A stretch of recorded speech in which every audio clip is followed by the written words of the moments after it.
नमस्कार दोस्तों, मैं अंकुर उपाध्याय स्वागत करता हूं आप सभी का आपके अपने YouTube channel share market analysis में। दोस्तों यहां पे आप सभी के साथ बात करूंगा अमेरिका के बाजार से एक बड़ी खबर आते हुए दिख रही है जिसका वेट हम सभी को सुबह से था। सबसे पहले मैं आपको बताना चाहूंगा कल इसी प्रकार का जो डाटा था वो भारत का आना था, सीपीआई इन्फ्लेशन, जो कि कल आया और काफी खराब आया, लेकिन उसके बाद आपने स्टॉक मार्केट को काफी तेजी से ऊपर जाते हुए देखा। वहीं आज के सेशन में यूएस मार्केट का सीपीआई का इन्फ्लेशन डाटा आना था जो कि आ चुका है। कैसा रहा है ये डाटा और इसके बाद डाउ जोन्स कैसा ट्रेड करते हुए दिख रहे हैं, इसके बारे में बात करूंगा। प्लस ओएनजीसी जिसको मैंने आज रिकमेंड करा था आप सभी के साथ, उसके रिजल्ट्स भी आ गए हैं।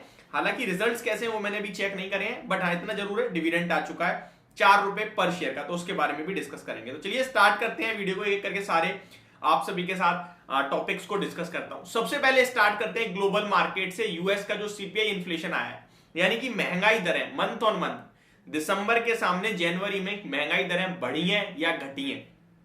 पहले मैं आपको बताना चाहूंगा मार्केट का जो अनुमान था वो इस प्रकार था कि भारत का इन्फ्लेशन बढ़कर आएगा और आया भी बढ़कर, और जितना अनुमान था उससे ज्यादा बढ़कर आया, तो काफी खराब था। लेकिन मार्केट ने उसको कुछ नहीं समझा, उसने कहा छोड़ा, महंगाई से फर्क नहीं पड़ता, हम तो जा रहे हैं रॉकेट होने। तो मार्केट तो भाग गया। यूएस मार्केट का सीपीआई का इन्फ्लेशन घटकर आएगा, उम्मीद ये थी, आया भी घटकर, बट कैसे कितना आया इसके बारे में डिस्कस करता हूं।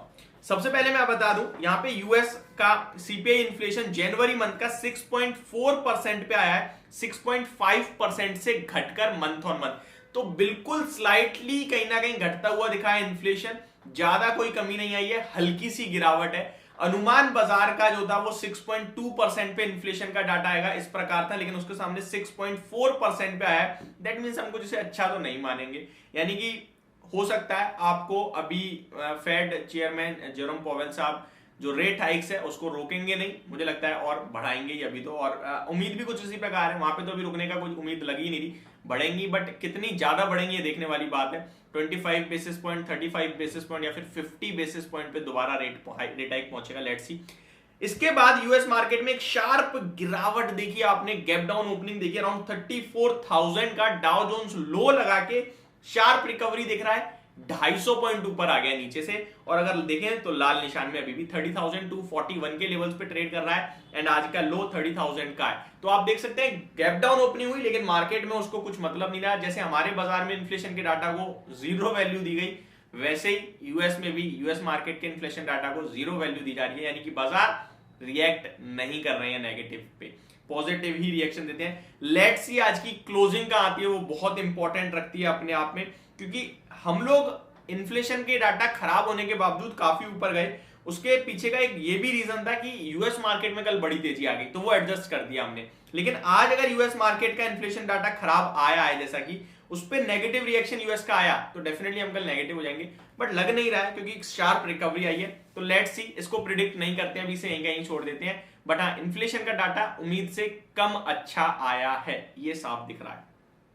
अब आता हूं स्टॉक स्पेसिफिक ओएनजीसी के नंबर्स के ऊपर। तो ओएनजीसी की बात करें यानी ऑयल एंड नेचुरल गैस, सबसे पहले तो मेरा जो व्यू था, जो मैंने आपके साथ बाय रिकमेंडेशन दी थी, उसके पीछे का सबसे बड़ा रीजन तो यही था, ऑयल इंडिया भाग रहा है, कच्चे तेल के दाम 9% के करीब बढ़ गए हैं। रिलायंस आपको रिकमेंड करा था 2.5-3% भाग गया है नीचे से, तो जहां से रिकमेंड करा वहां से तो लगभग 3% समथिंग गेन कर गया है।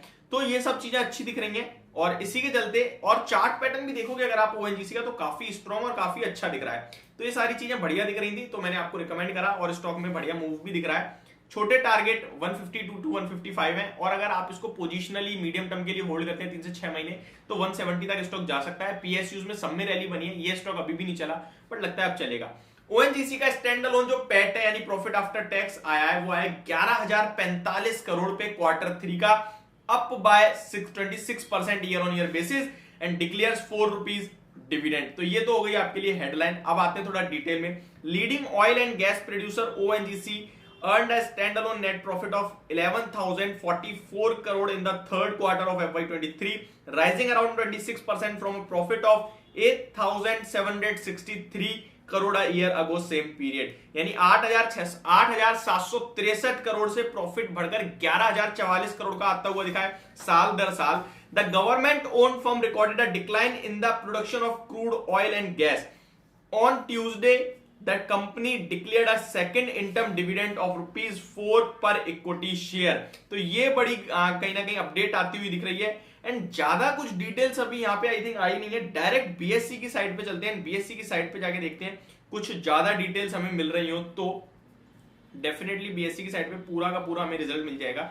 आप लोग कह रहे हो कि भाई डायरेक्ट बीएससी पे ही आ जाते हैं, आप देख कहां से रहे हो, तो मैं ये जो न्यूज मिंट वगैरह होता है वहां से देख लेता हूँ। वहां पे क्या है कि एक्जैक्टली हमें शॉर्ट में सब कुछ शॉर्ट में मिल जाता है। बट ठीक है, जब नहीं मिला है तो फिर हम डायरेक्ट चलते हैं बीएससी की साइट पे। और मैंने यहाँ पे ओपन कर लिया बीएससी की साइट, ओएनजीसी के रिजल्ट्स को ओपन कर लिया है। लेट्स सी, यहाँ पे आ गया है आपका रिजल्ट्स। चलिए तो देखते हैं स्टैंड अलोन में कंपनी ने टोटल इनकम की बात करते हैं सबसे पहले रेवेन्यू की।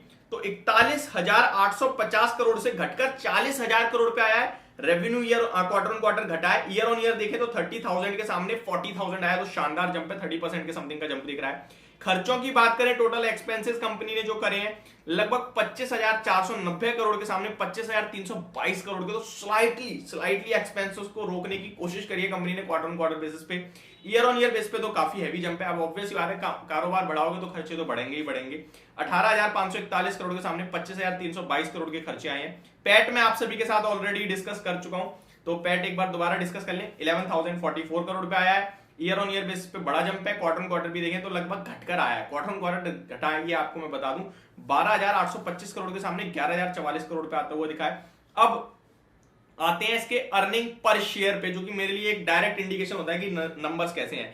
अर्निंग पर शेयर बेसिक्स की बात करें तो 10 रुपए 10.20 रुपीज से घटकर 8.78 पे आया है क्वार्टर ऑन क्वार्टर, यानी क्वार्टर ऑन क्वार्टर नंबर्स गिरे हैं, क्लियर इंडिकेशन हो गया। ईयर ऑन ईयर बेस पे देखें तो 6.97 रुपीज से बढ़कर 8.78 रुपीज पे आया है। तो यहाँ पे क्वार्टर ऑन क्वार्टर आप कहीं ना कहीं आप कह सकते हैं ईयर ऑन ईयर बेस पे आपको दिख रहा है अच्छे नंबर है, ठीक है। अब आते हैं इसके डिविडेंड को लेकर। कंपनी ने जो डिविडेंड अनाउंस करा उसकी record date and ex date मिल जाए तो थोड़ा ज्यादा सही रहेगा। जी हाँ, देख लेता हूं मैं यहाँ पे। Board of director has declared second interim dividend of 4 rupees per equity share. लगभग 80% का डिविडेंड होता है 5 रुपए की फेस वैल्यू से। And dividend Friday the 24th February has been fixed record date. तो 24 फरवरी की रिकॉर्ड डेट है, यानी कि अगर आप 23 फरवरी से पहले खरीदते हो तो आप डिविडेंड के लिए एलिजिबल हो जाओगे।